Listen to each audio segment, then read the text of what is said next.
Guys তোমরা সবাই কেমন আছো? দেখো আমি আজকে চিকেন পকোড়ার রেসিপি নিয়ে এসেছি তোমাদের জন্য। তো চিকেনটাকে ফার্স্টে ভালো করে ধুয়ে পরিষ্কার করে নিয়েছি, তারপরে ভিনেগার দিয়ে জল দিয়ে ভালো করে ওটাকে ভিজিয়ে রেখেছি। তারপরে পেঁয়াজ এখানে দিয়ে লঙ্কা, তারপরে রসুন আদা গ্রেট করা আর রসুন 2-3 কোয়া দিয়ে মিক্সি করে স্বাদ মতো নুন, স্বাদ মতো চিনি দিয়ে হলুদ পরিমাণ মতো, জিরের গুঁড়ো, ধনের গুঁড়ো আর ময়দা আর গোলমরিচের গুঁড়ো দেওয়ার পর ডিম ফেটিয়ে দেওয়ার পরে তাকে ভালো করে ম্যারিনেট করে রেখে দিয়েছি 5 মিনিট। তারপর তেলটা গরমে বসিয়ে দিয়েছি, তারপরে ম্যারিনেট করা চিকেনটাকে শুকনো ময়দার মধ্যে ভালো করে মাখিয়ে তেলের মধ্যে ছেড়ে দিলাম এক এক করে।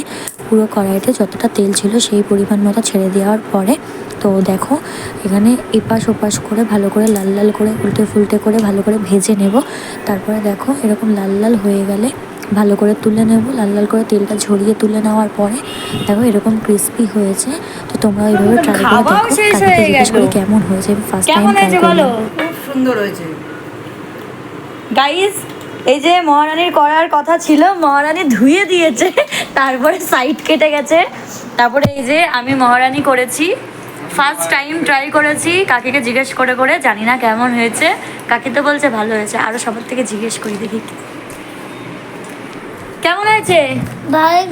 খুব। তুমি বলো মহারানী কেমন হয়েছে? আপনি বলেন স্যার কেমন হয়েছে? ভালো হয়েছে, খুব সুন্দর হয়েছে। কাকু কেমন হয়েছে বলো? আরো ভালো হবে।